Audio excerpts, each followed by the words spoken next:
If you think about drones today, the first thing that probably comes to mind is those smooth aerial shots. It's like someone filming a beach, a city skyline, or maybe even their vacation from above. They feel normal now, almost casual. You can walk into a store, spend a few $100, and suddenly you have the perspective of a bird. But what's interesting is drones didn't start that way at all. They didn't start as toys, and they certainly weren't casual. In fact, for most of their history, drones were the most gate-kept, expensive, and secretive technology on the planet. The story of how we got from top-secret weapon to TikTok tool is actually a story about a massive coincidence involving the phone in your pocket. The idea of an aircraft that can fly without a pilot goes back over 100 years. During World War I, engineers were already obsessed with this. One of the earliest examples was something called the Kettering bug. Calling it a drone is being generous. The guidance system was a mechanical counter that tracked engine revolutions. Once it hit a certain number, boom, the wings fell off and the fuselage dropped. It was essentially a kite made of wood and paper with a Ford engine strapped to it.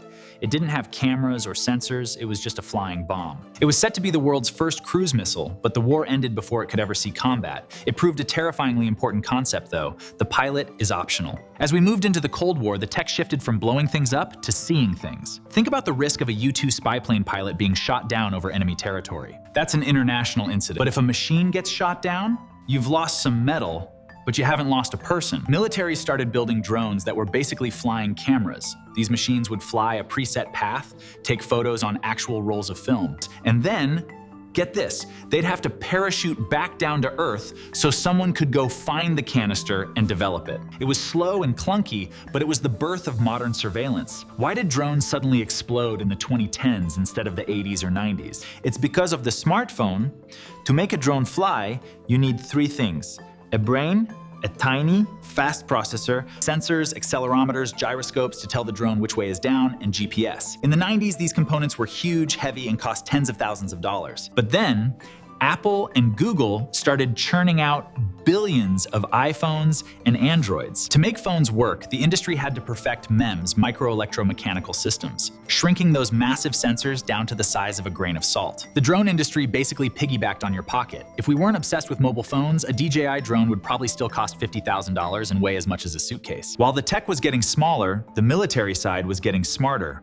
In the early 2000s, the MQ-1 Predator changed everything. It wasn't just flying a loop anymore, it was connected via satellite to a pilot sitting in a trailer in Nevada while the drone was over Afghanistan. Despite the thousands of miles of distance, the latency, the delay in the signal, was often less than a second. For the first time, we had persistence. A drone could hover over a single house for 20 hours, just watching. Then, they armed it. This is where the video game comparison started. Operators making life and death decisions through a screen. It created a massive ethical gap. Then came DJI. They took military-grade GPS and smartphone-grade sensors and put them in a white plastic box called the Phantom. Suddenly, a 19-year-old YouTuber had the same cinematography power as a Hollywood studio with a $10,000 a day helicopter budget. But we're moving past the camera phase now. Drones are becoming laborers.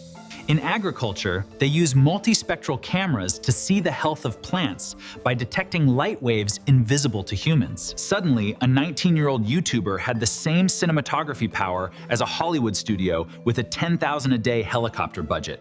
We are moving toward a world where drones don't even need us to fly them. They will become part of the background noise of a city, as invisible and essential as the plumbing or the electrical grid. The real question isn't whether drones will be part of our future. It's how much of our world we're willing to let them reshape. Because once the sky is open for business, there's no closing it again. We used to say the sky was the limit. But thanks to a century of warfare and the smartphone in your pocket, the sky is now just the beginning. We've given the world wings. Now we have to figure out where we're going to fly.